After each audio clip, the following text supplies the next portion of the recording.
नमस्कार दोस्तों। आशा है आप सभी बहुत अच्छे होंगे। और जैसा अभी समय चल रहा है, सारी चीज़ें चल रही हैं, तो हम सभी कहीं ना कहीं दिक्कतों में हैं।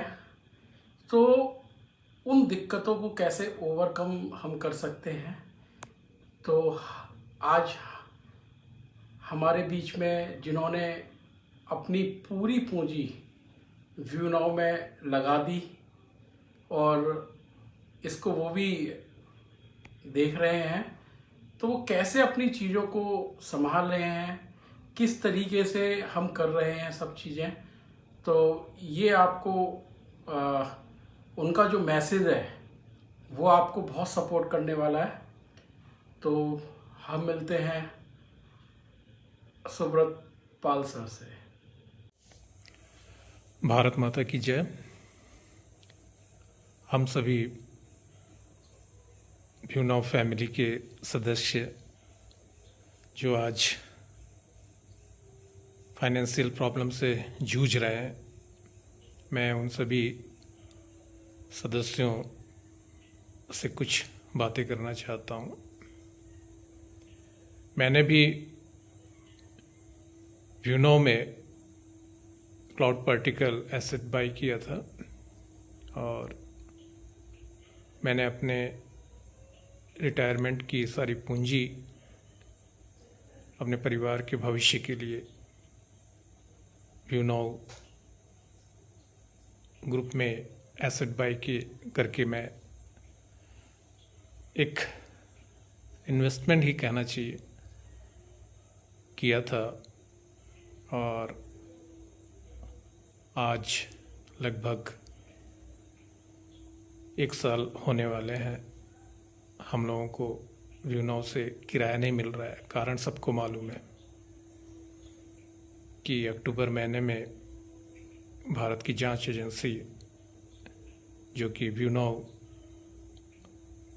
ग्रुप की जांच कर रही है, और प्रकरण जो है हमारा न्यायालय में विचाराधीन है।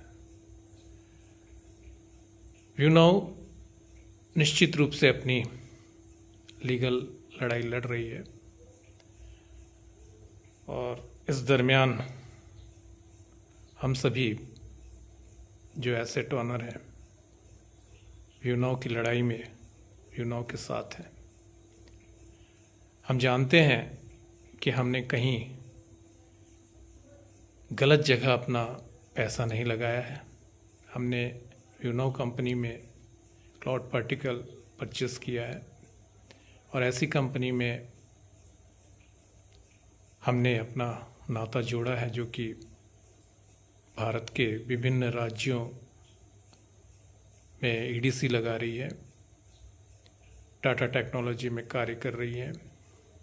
आज यूपी जो एक बहुत बड़ा आईटी हब बनने वाला है, उसमें भ्यूनाव अपना योगदान अदा कर रही थी।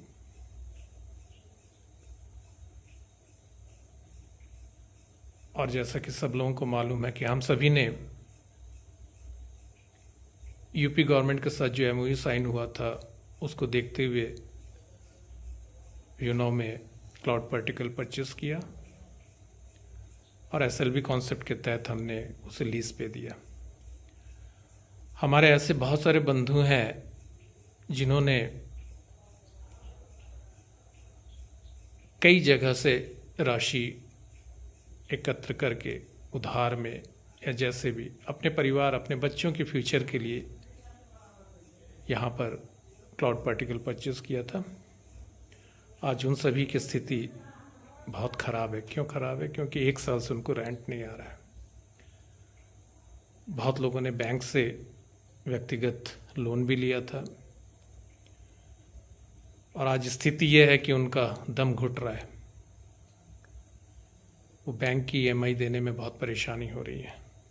लेकिन हमको फाइट तो करना पड़ेगा, लड़ना पड़ेगा, क्योंकि लीगल फाइट में थोड़ा समय लगता है। और भगवान की दया से लगभग 11 महीने हम लोगों को इस फाइट में रहने का और जीने का मौका ईश्वर ने हमको दिया है और जी रहे हैं हम। भगवान करे आगे भी जिएंगे। मेरा अभिनव ग्रुप के उन सभी सदस्यों से अनुरोध है कि इस लड़ाई में आप अभिनव का साथ दें और कोशिश करें कि जो आपके ऊपर अभी फाइनेंशियल प्रॉब्लम आई है उसको आप कुछ काम करके इस चीज़ को मेंटेन करें, क्योंकि अब लड़ाई ज़्यादा दिन की नहीं है। सत्य की जीत होती है और हम जरूर जीतेंगे। बस हमको साथ देना है इस कंपनी का, क्योंकि हमने कहीं हवा में पैसे नहीं लगाए हैं। हमने खुद जाके डाटा सेंटर विजिट किया है, इंफ्रास्ट्रक्चर कंटिन्यू बन रहे थे। हमने किसी चीट कंपनी में पैसे नहीं लगाए हैं। उदाहरण के रूप में हमारे सामने बहुत सारे डाटा सेंटर ईडीसी जो हैं वो तैयार हो रहे थे, और आपको खुद मालूम है कि ईडीसी जो है वो एक अभिनव का एक भविष्य की योजना है। जब धीरे धीरे भारत के सभी राज्यों में अभिनव के ईडीसी लग जाते तो निश्चित रूप से अभिनव का योगदान जो है डाटा के क्षेत्र में इस देश को विकास की ओर ले जाता और ले जाएगा। ये मान लेते हैं एक हर्डल है कंपनी के लिए, ये एक ऑडिट है कंपनी के लिए। ईडी अपनी जांच कर रही है, अपनी इन्वेस्टिगेशन कर रही है। निश्चित रूप से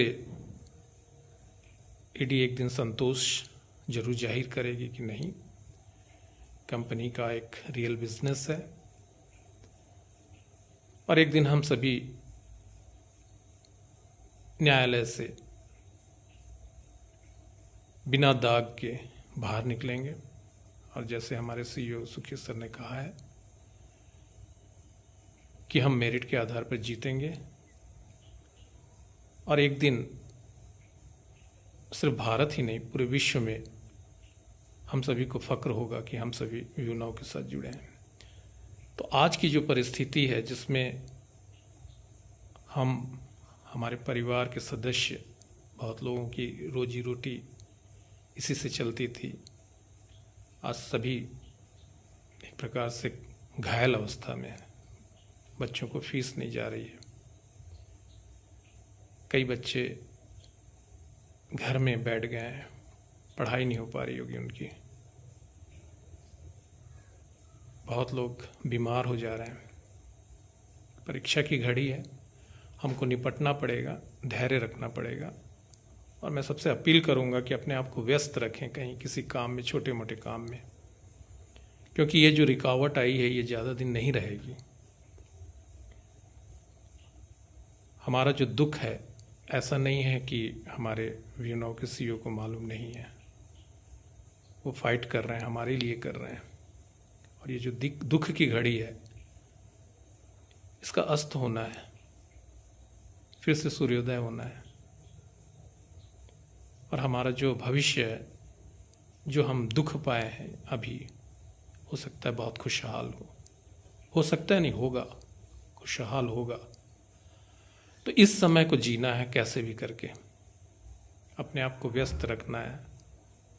एक दूसरे की छोटी मोटी यदि हेल्प हम कर सकेंगे तो वो करना है।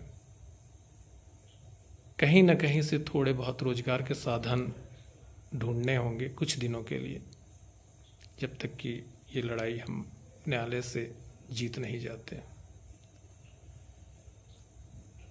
परेशान होकर सोच के कोई फायदा नहीं है, क्योंकि जो होगा वो न्यायालय से होगा, और हमको न्यायालय के न्याय का इंतज़ार करना होगा, उसके आदेश का इंतज़ार करना होगा। अभी तक न्यायालय में जो प्रकरण चल रहा है, कहीं भी हम नहीं देखते हैं कि अभिनव के प्रति कोई नेगेटिव चीज़ सामने आई हो।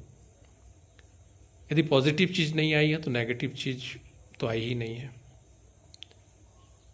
तो हम ये मान के चलें कि हमारी जो कंपनी है वो सही कंपनी है, सही दिशा में काम कर रही थी और इस देश के लिए काम कर रही थी। आज भारत को बहुत सारे डाटा सेंटर की आवश्यकता है। डाटा टेक्नोलॉजी यदि हमारे देश में बेहतर हो जाए तो बहुत सारे आने वाली जो टेक्नोलॉजी है जिस पर काम होना है वो बहुत अच्छा हो जाएगा।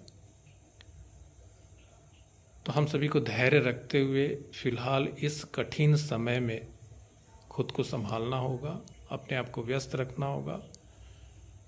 कहीं यदि कोई व्यक्ति बेरोजगार है, जो इसके भरोसे उनकी रोजी रोटी चल रही थी, वो थोड़ा बहुत कहीं रोजगार का साधन खोजें और इस समय को पार करें। मेरी शुभकामनाएं आप सभी लोगों के साथ में है और मैं यही कहूँगा, भगवान से प्रार्थना करूँगा कि हम लोग इस दुखी की घड़ी से बहुत जल्दी बाहर निकलें। धन्यवाद।